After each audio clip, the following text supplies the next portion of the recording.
I'm Jane. Hi, I'm Heather Binning from the Women's Rights Network. And I'm Bets, And this is. Insightful Sisters. Hi, Heather. It's lovely to see you. We're really delighted to have you with us. Hi. Um, what do you title yourself? Is it director, coordinator, founding member? What do you call yourself? Well, it started as kind of founding member, because there's a lot of people behind the story that get there. But we're a limited company, so I am now director. And as we have gained in credibility, worldwide, but certainly nationwide. So I think we sort of fess up and say, well, we are a limited company. I am director. So when I started it out, I didn't want to be putting a hierarchical structure on the organization, because we're entirely voluntary, and no one woman is better than any other woman. So I wanted it to see as a sort of flat web rather than a hierarchical structure. That works to a degree.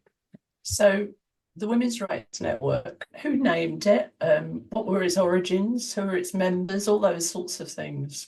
We started, I think the actual date is of me sort of putting something formal together, 16th of July, 2021. Approximately. Yes, at 2:41 p.m. And we'd grown in size really quickly. Now, there were a number of women's groups around the country that joined in with the network. So it wasn't all everybody starting from scratch, but this collective came together. And round about probably a month later, I was probably early September, we thought we really need to have a name. We had called ourselves Shoppers up until that point. And if you want me to explain why, I will. I do, please. We're Okay. shoppers. Well, it all went back to a court case that was going to be held in Glasgow with somebody that had been arrested and charged. And the number of women from all over the country decided that they wanted to go and show their support for this woman. And so a sort of rally was organised in the large park nearby the court. And for me, it was extraordinary, because it was the first time I'd really met in real life other people that felt the same way as I. And it was a catalyst for me doing then what I'd gone on to do. But a lovely, fabulous woman called Shirley went on Twitter and said, if you want to meet up with other women coming from your area, let me know who you are and I'll fix you up together. So she did that. It was mainly Scotland, because it came from all over the country, and she was inundated. And she called them shoppers. So there was the shoppers from Aberdeen. It was to keep it quite quiet what we were doing. We was talked about as a shopping exhibition to Glasgow. So we were still shopper groups when the thing exploded. And round about September, we thought we need a bit more decent name. So we went out and saying, right, we're looking for names.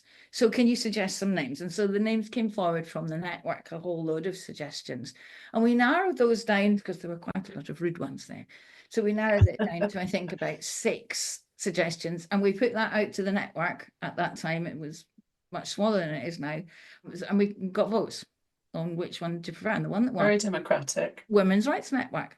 Yeah. And then a lovely woman, one of our members, called Vicky, put us in touch with a designer called Egan. And she had been silenced, cancelled. She'd had an online shop. It was because she'd spoken out against gender ideology. She was subject to quite a lot of abuse, and her shop closed down, etc. So I put it to Egan that we were looking for a logo for this group. And she came up with what is now our most fabulous logo. And if I'd known at the time just how wonderful it was, because now you just see the badge, you don't need to see the words, you just see everybody who's in this battle knows. Yeah, it's the suffragette colours and 3 profiles of women. Female head profiles. Yeah. Little bun on the back.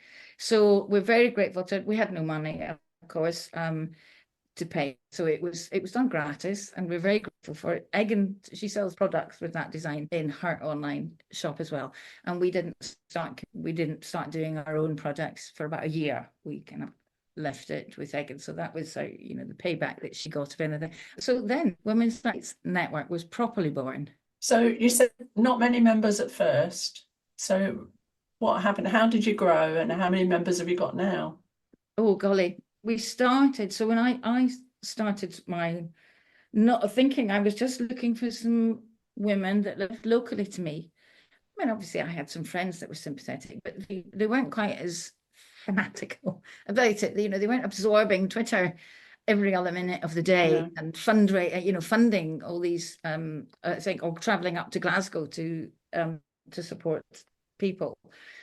So I was looking for other women that might felt the same way as I did. And so I put a call, and within 2 weeks, I was just completely inundated. And we had, after day one, there was a lovely lady, Joanna, and she said, "Do you need any help?" I said, "Well, I think I might do, because there's an awful lot of women." This was just Twitter at that stage. And so within 2 weeks, we had 12 groups across London. Wow. So you were still at that point you were an offshoot at that point of the organisation in Scotland? There wasn't an organisation in Scotland. There was just a number of different groups of women getting together. There was no organisation. Shirley in Scotland was trying to organise people the best, because she was still inundated with people. And yeah, around about the 2-week point, she said, "Look, I can't cope. I don't even know the geography of England and Wales. I've got all these people coming forward. You seem to have handled London pretty well. Can you manage the rest? Can you sort this out, the rest of the country?" So Jo and I did. We got all that going. And that took us up to, I don't know, about 25 groups, I think, at that stage. Probably hundreds of women, probably about 300, 400 women. There was obviously an appetite for something, though, wasn't there? What is it about the members? What were the members looking for? Like me, they were looking for something to do, I think. They saw what was happening with this ideology, and my own experience. I saw it on Twitter, I saw it in other places. Maya losing a job, I thought that could have been me. But I wasn't able to do anything other than just get angry on Twitter, or hand money over to a crowdfunder. And for a long time, I'd sat thinking, somebody's going to fix this. Yeah. This is daft.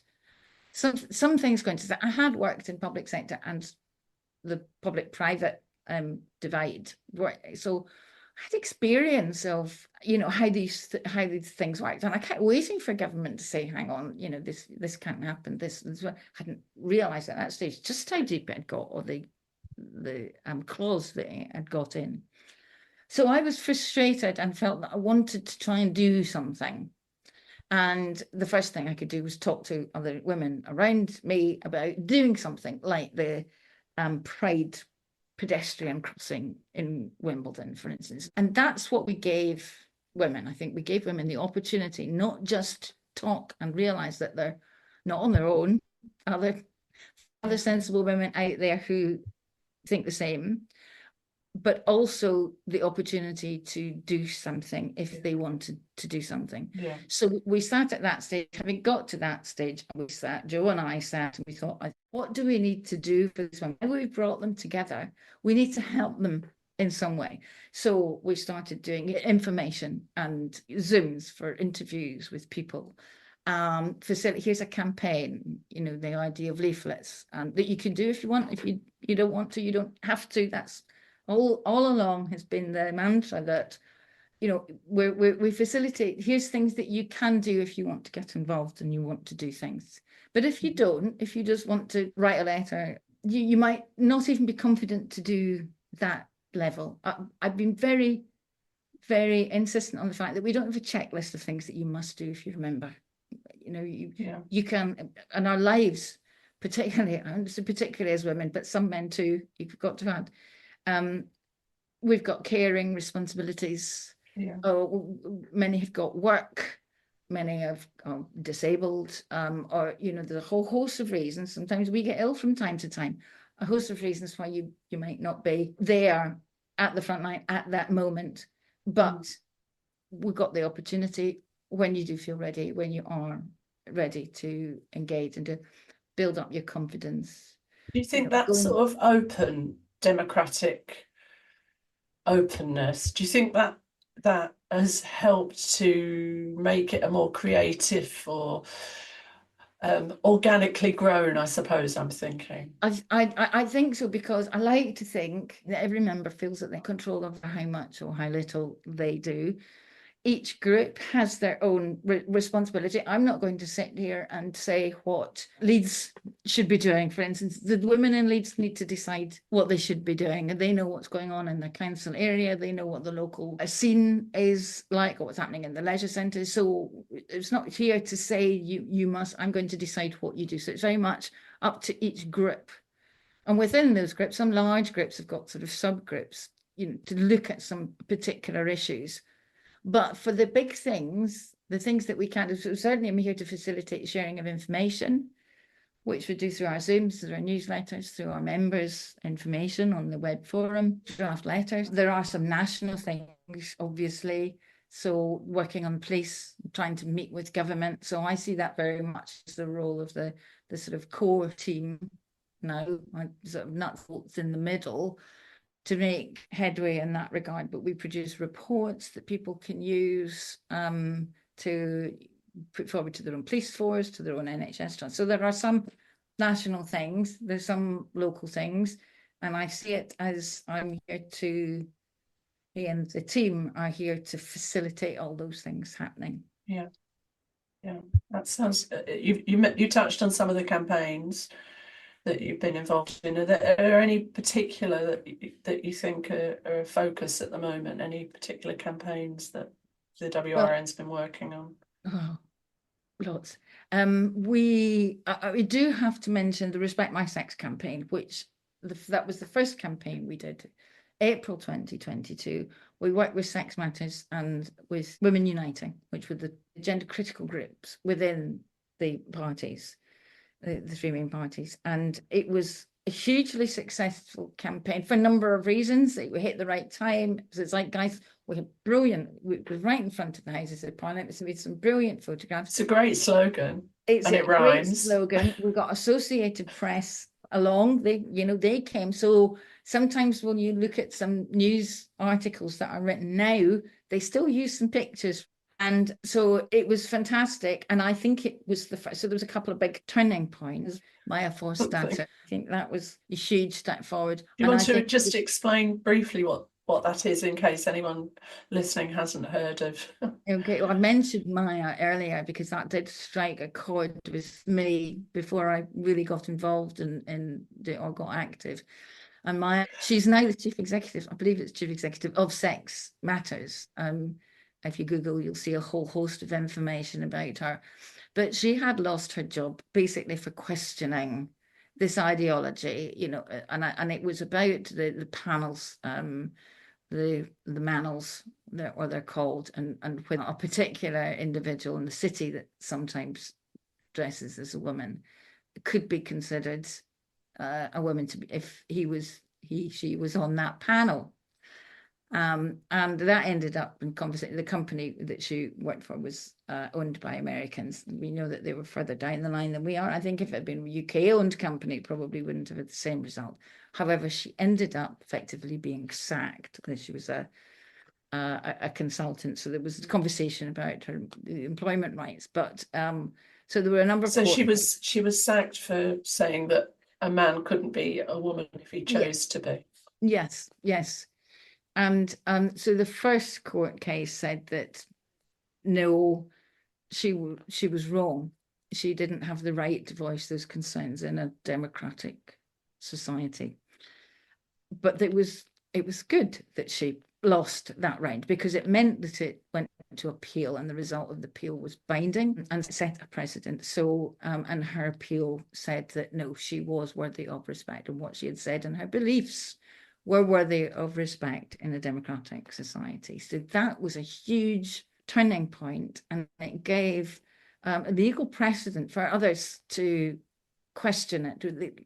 Some became less fearful about questioning it, given that there was the comfort of that as a backstop, my success in that appeal.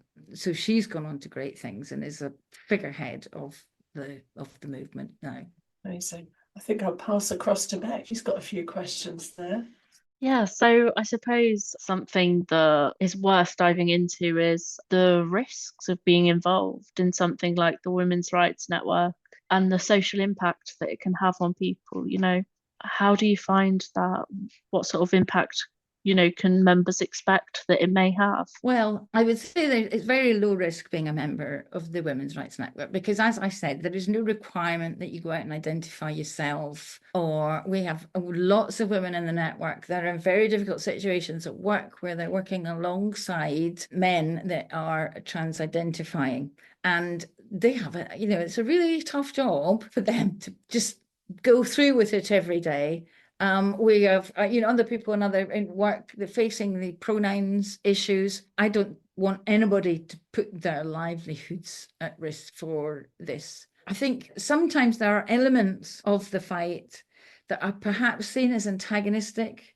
I think there's a place for everything, but I think you need to know when it is you're being antagonistic and when it is you're being silent but working underground, like the French resistance, because it does sometimes feel a bit like that.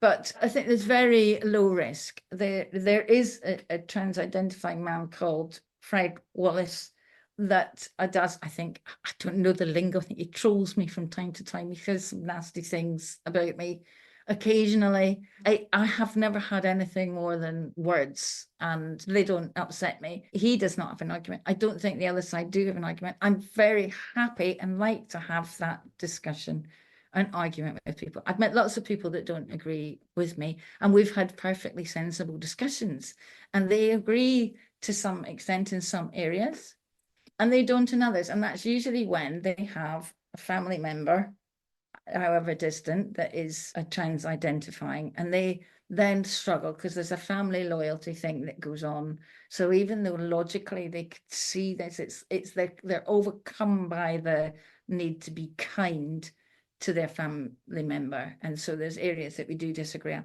It's never come to blows. I think it depends on how you approach it. There is a younger person in my life that doesn't agree with me, but I just hope one day they see this for what it is, and I'm quite sure they do. So it's not, I don't think there's a great risk. There are women that have lost their children to this, who, whether they're actually on the journey to change their gender or whether they're just a ally or an activist perhaps.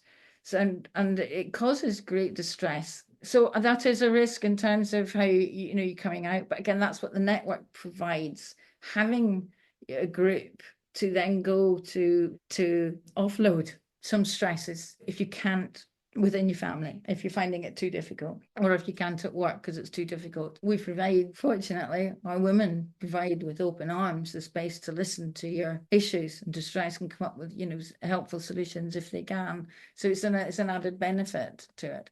But in terms of real threat, I don't feel any real threat. There's idiots on social media, and I have made a couple of reports to the police. But it has, again, I say it's just been words, and I think a lot of these words are crafted, in the bedrooms of young men that should know better. They should. Yeah, it's an interesting point that you make as well about the sort of impact and how isolating and distressing it can be to have a family member that goes down this route.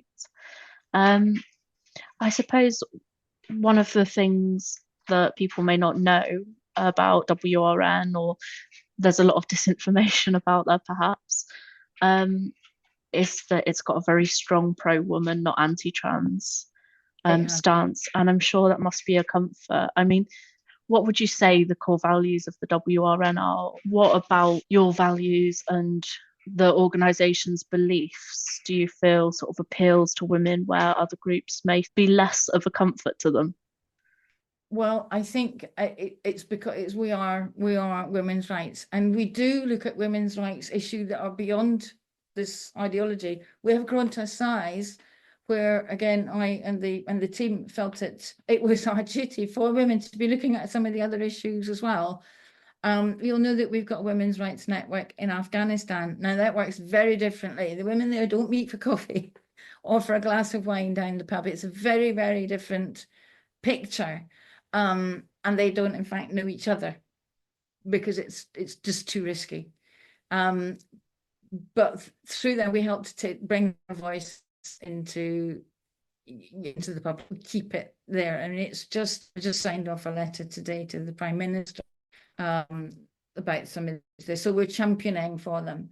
We look at things like surrogacy can be a divisive issue. Some people are pro-women, some not so. The same with right to life would be an issue as well.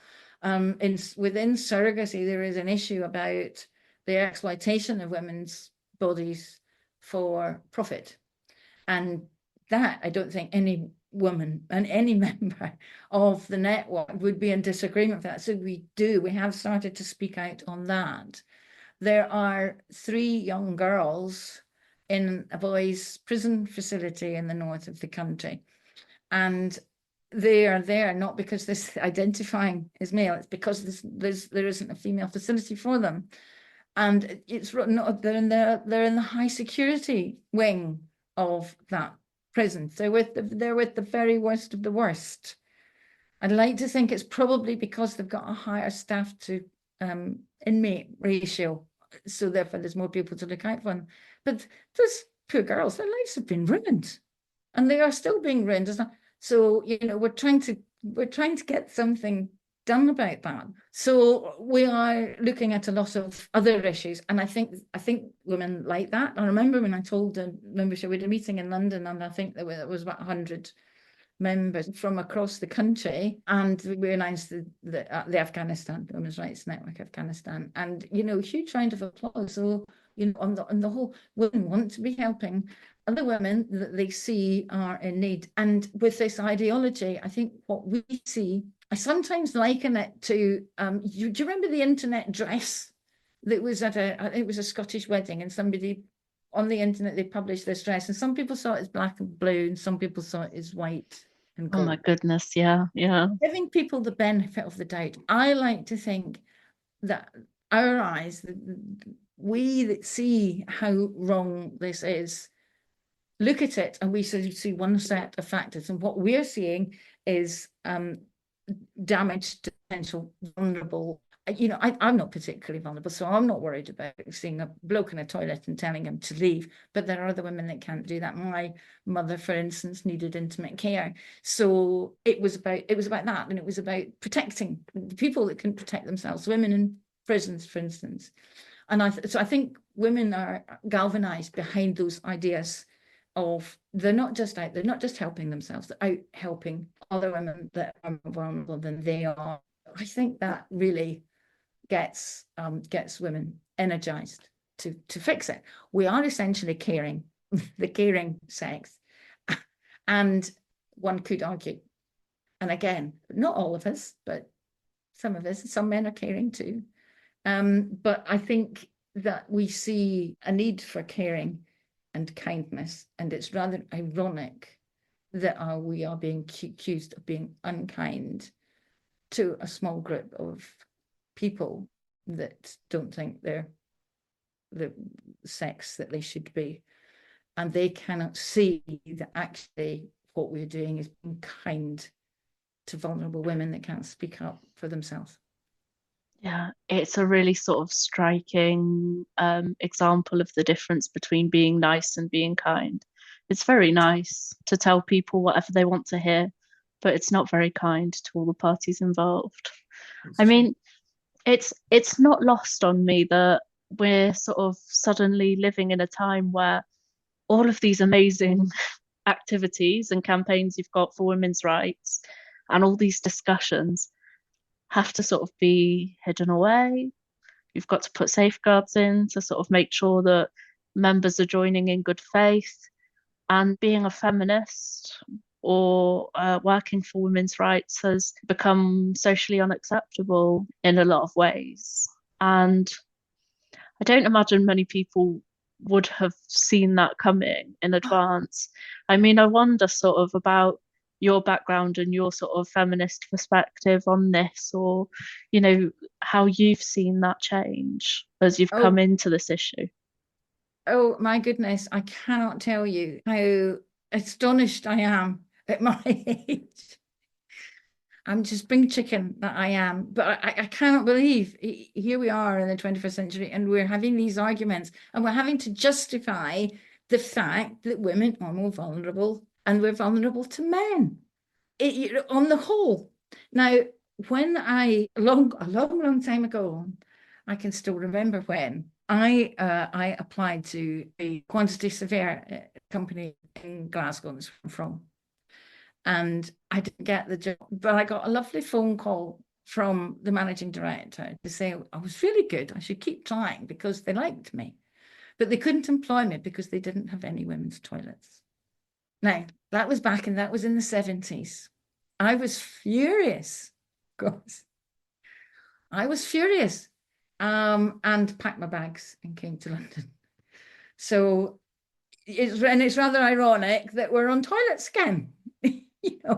Back to it. These days he wouldn't have had a problem if he didn't women's problems. He could just put any gender on it. But no, that was the case. So that happened to me. And there were things. I studied music at school, and I won't tell this very long story, but my head of music, because I'd studied music, you're very close to the music department. He's now in prison serving a sentence for paedophilia because of how he behaved with other students younger than me at the school. It was quite horrifying when I realized how close I'd come to paedophile abuser. Oh my goodness. I was contacted by the police, and I said I think it's because I was a bit ballsy then as well, if you don't mind me using that expression. But these people spot the people that they're going to get away with it with, and it really looked at me and he thought, well, I won't try it. I mean, I don't know if clearly he looked at me and thought that, but I think he spotted the vulnerable girls and he went for the vulnerable girls. So that was a shock to me to realize how close I was to somebody like that, because we all say it could be your neighbor, it could be your friend. Well, in that case, it was. These are real people that live amongst us.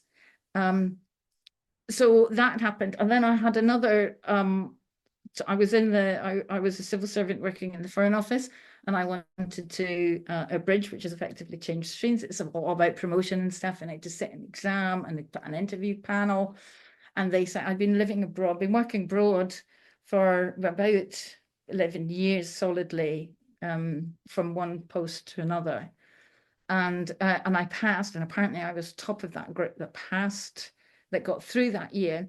But I was told that I couldn't bridge because I had to do a UK tour, so I had to come back and work in London for 2 years before they would promote me. And I couldn't figure out why that was, and I looked around, and there were some males being promoted. Well, I was also at that, not that I wanted to get married, but had I wanted to get married, I would have had to seek permission, but also I wouldn't have been able to be posted abroad anymore because married women didn't get posted. The men got posted, and if they were married, their wives went, but married women didn't get posted because, of course, the man was the man. So I kind of thought, I don't know, this is wrong. So this is all the sort of cultivation of the things that grew in me with what's wrong with society and what I can do. So I always had feminist tendencies. I was never a feminist activist, but always represented feminist cause in all the work I did subsequently, and supported women in work, particularly in the constraints which I suffered myself about having children, and you're trying to hold down a job and you're feeling you're not doing either very well. So all that, we just torture ourselves, and then other people outside world saying, well, you're a bad mother if you're working, and I know if you're a bad mother if you don't go to work. It's there's a no-win situation, and all that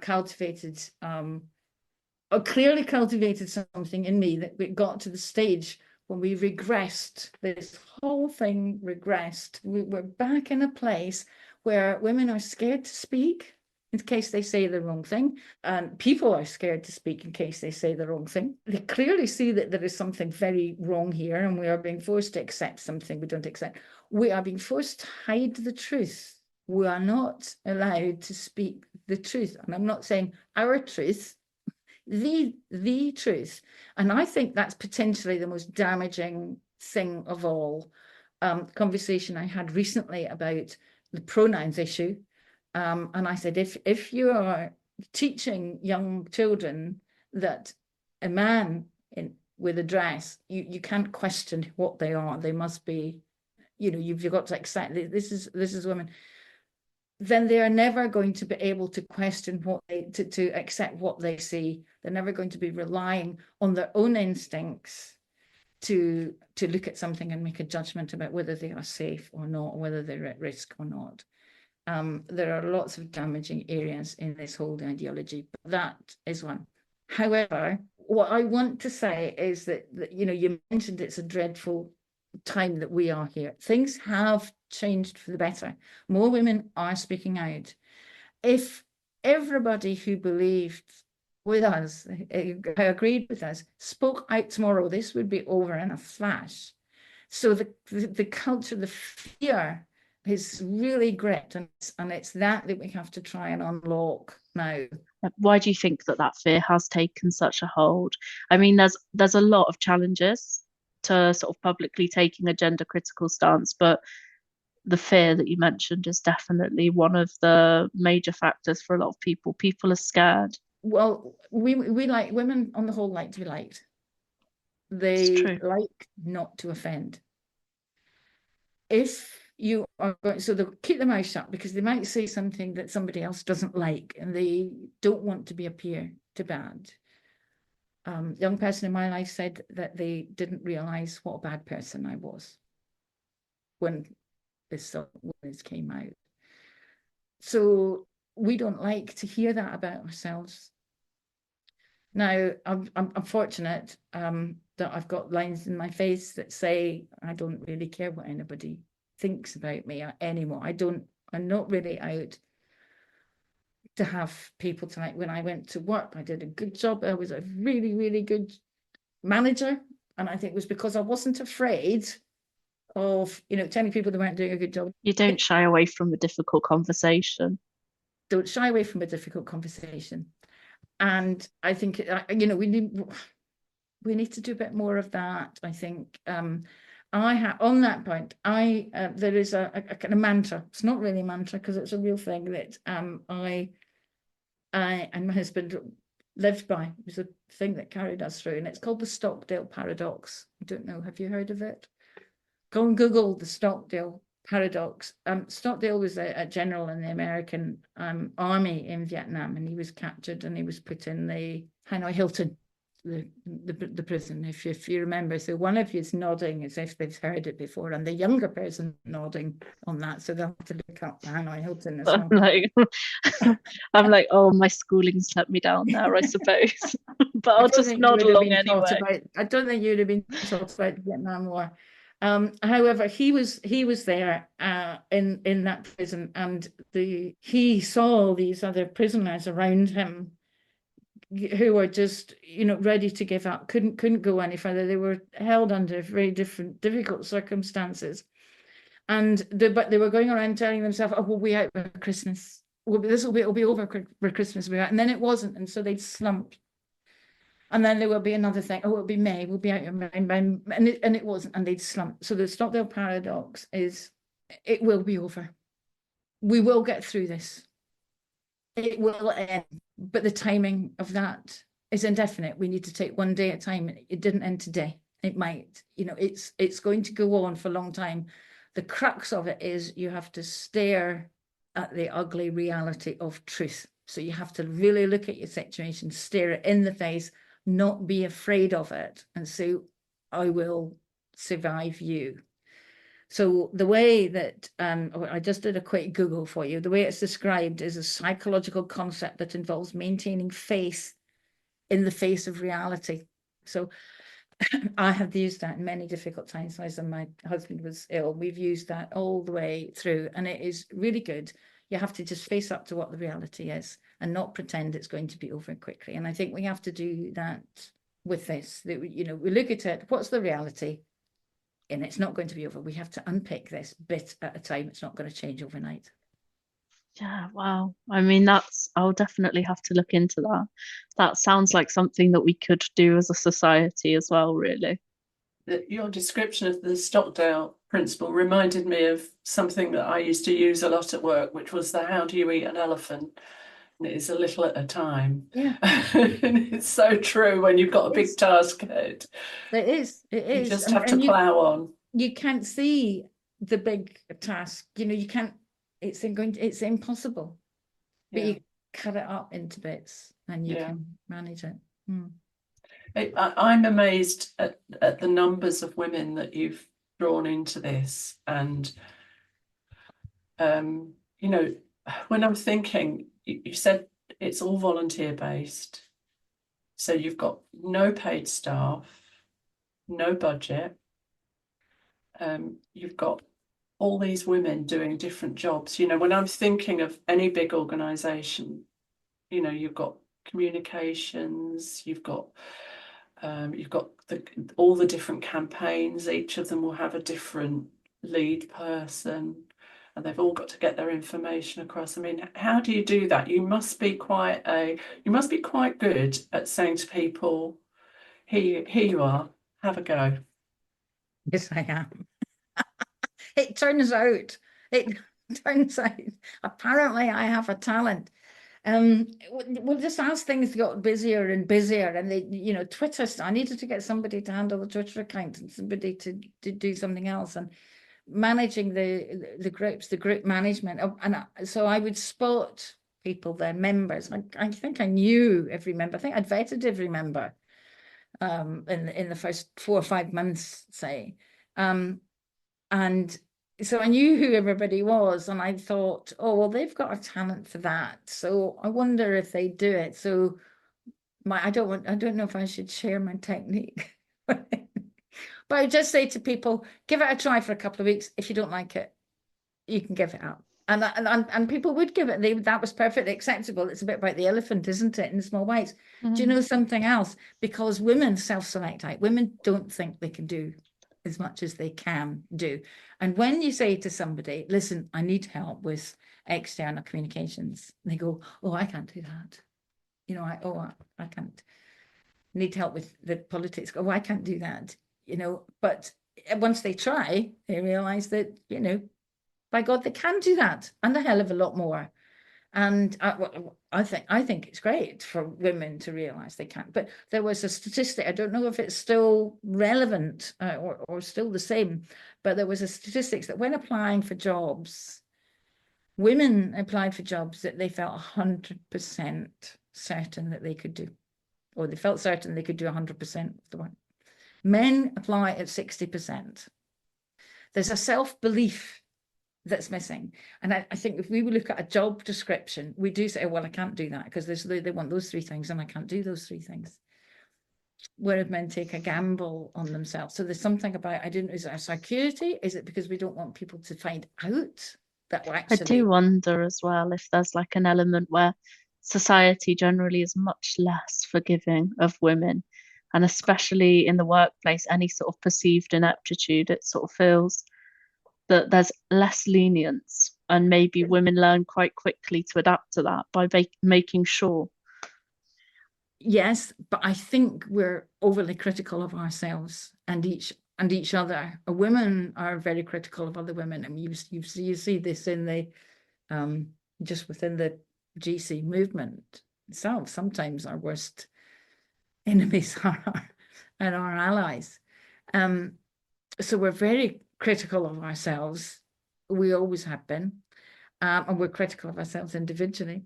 So we're tough on ourselves. It isn't. It is a fair point, isn't it? We can be the biggest critics of ourselves and of each other.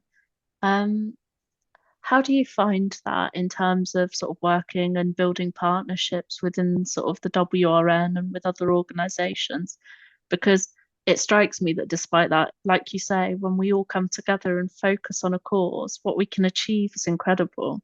But Yes. building those partnerships, has that been difficult or? No, no, no. Great. Some people don't want to play, and that's fine.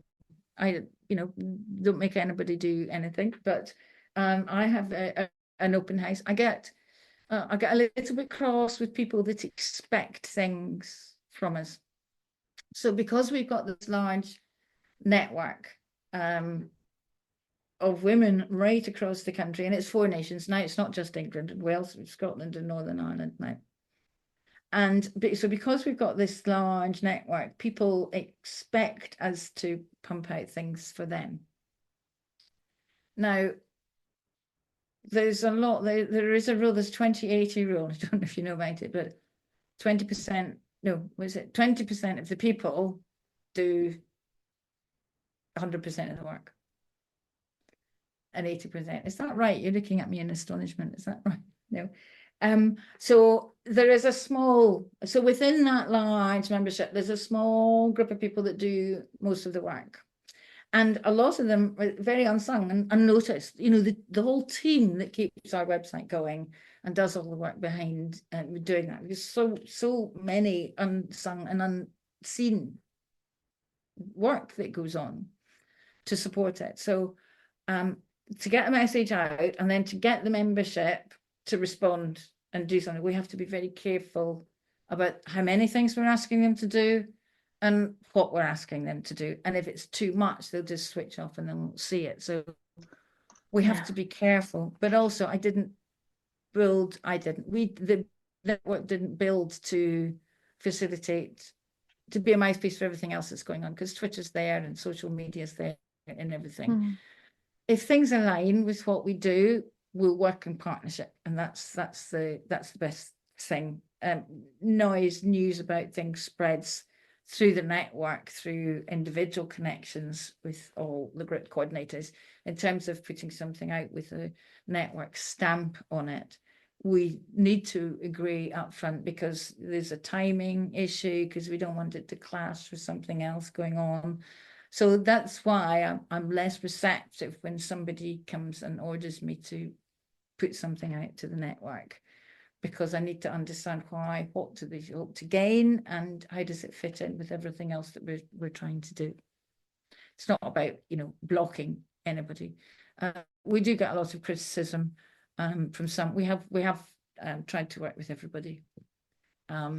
We have approached and tried to work with everybody. Perfect, thank you. I'll pass back to Jane, I think. We're going all over the place tonight, aren't we, Bex? So we wondered if you could tell us a bit about the highlights that you think of from 2024, and then perhaps any predictions for 25. So maybe some highlights from 24. What sort of a year has WRN had? We've had a brilliant year. We've done so much and achieved so much. I think we came out with the police report at the beginning of the year. We started with releasing the report on the strip searching guidance in the police force. So I think that was 6th or 7th of January that first came out. We've had an annex to it released since, but almost immediately it came out. There was questions asked at parliamentary committee meeting, and very quickly, actually, the guidance was withdrawn. Do you want to just explain what that report looked at? Okay, the report, the previous year, the National Police Chiefs Council talked about the NPCC. That is a group of all the police chief constables across the land. So every police force across the land, they collect in this NPCC, and there is a head of the NPCC. They have a number of different, like we have special interest groups looking at different things like health and justice. They too have separate groups looking at different issues. And of course, they have a group looking at LGBT plus issues.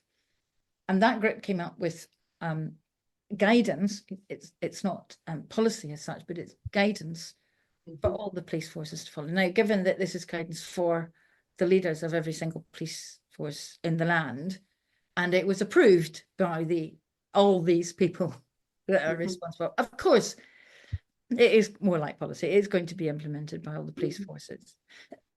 And so we did some freedom of some of it. A lovely members did some freedom of information requests of the police forces to see what had been implemented and what hadn't. And we put together a report based on, this is what the policy says. The policy said that people could strip the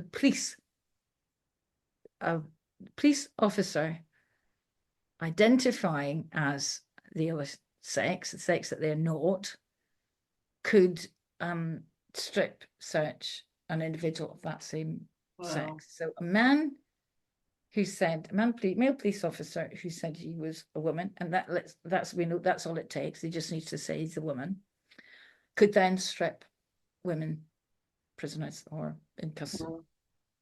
No, this wasn't it. So Kelly J and her group had looked at this about 3 years earlier in the custody setting. It was true in the custody setting. This was now true everywhere beyond just, so out in the street, it would be true. You could take somebody into the back of a van, for instance. Now it was strip searching. It wasn't intimate searching, which is a different thing altogether. But it was strip searching, and it was still putting women at vulnerable risk. And if the women complained, then it was likely that a hate crime incident would be recorded against them. So you're a no-win, and this is one of the reasons why women are afraid. They're afraid of everything. Now, the same a woman police officer. And this wasn't in the policy, but the extension of it is if a suspect to be searched was a man identifying as a woman, the police would have to search that or subject to. So the police and women police officers were subject to disciplinary action. So it was a huge boost, and we called it state-sanctioned sexual abuse because that's effectively what it was. Women didn't have any choice about this happening to them. We don't have any instances of it actually happening, but that's a moot point. The fact is that the policies that they put in place allowed this to happen. So we exposed this. We had done previously, we had exposed the policy the previous year when we found the guidance, when we'd first found it previously, and it got quite good coverage in some of the obvious papers like the Daily Mail, for instance. So we then there was more work done, and this report was coming, which got the attention of so Parliament. It's a really good start to the year. And the guidance was withdrawn. Great start. It was a wonderful start. The guidance is being reviewed and rewritten, and we and Sex Matters and LGBT Alliance and Police Scene are the critical, the gender atheists that have been involved in consultation. We've actually withdrawn from it for a variety of reasons. We don't think it was being carried out in good faith, and we think that regardless of what they might say, they were actually looking for a way to make it legal, to make it okay for this to happen. So there's a long journey we're on with this. We're writing letters. We've written to all the individual police chiefs, and with joint letters with this. This is a really effective group because we're coming at it through 4 different angles. So we've written joint letters. We'll keep the pressure up, and so we're waiting to see what revised guidance is. So that's a great story. It was in the headlines, and then there was a headline story, but it's a continuing theme, work stream, if you like, going through. That's one, and then I think the other one I would have to highlight is the Paris Olympics and the work that the sports team put into that. Not only going to Paris 2 weeks before to take some fabulous photos to then use in the campaign, and the great efforts of Louise and the design team that's used some of them and did some graphics on the pictures, and the efforts of the team in their relentless tweeting throughout the Olympics and the Paralympics. It was just, I think they must be on some kind of energy booster. I don't know, Barocca or something. I shouldn't name drop, but certainly the energy that they had that carried them through was just phenomenal. So those are the two highlights for me from 2024. Fantastic. And there have been lots of other campaigns, I'm sure, but people can presumably look at your website and see Look some at of our the website. things. We did campaigns around the election, and that was great. Got women out in the street with their with the tables, talking to ordinary people. And you know, that's the most fulfilling thing. I know a lot of women, even a lot of women members, are frightened of talking to people in real life, but it is seldom unrewarding.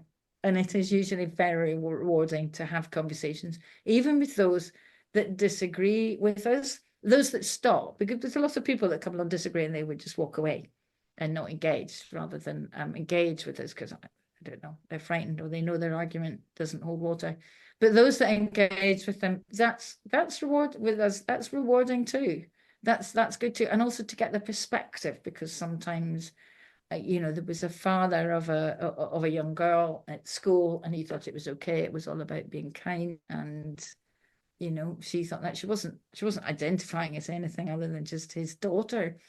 But you know, we talked to him about what was happening in schools and happening in sports, and so he went away with more information than he knew, more when he left us than he had when he arrived. Put it You that way. sowed a seed. Yeah. Yeah. And yeah, it's really good to get out and talk. And what about 2025? What's going to happen, do you think, in 2025? 2025 is going to be, you know, even more exciting. All these things that, you know, I've taught, we're building on everything we're building on. We've got a couple of new groups starting. One of them, I don't, those that are members will hear about this probably next week, but they're not in a place when we can share with others yet. But we do have a group starting of young women. Now we did have before in the old days, when we were a Twitter-based group, we had a group of young women, but young women get, you know, their lives change and they go off on one. So we're kind of restarting it, refocusing it.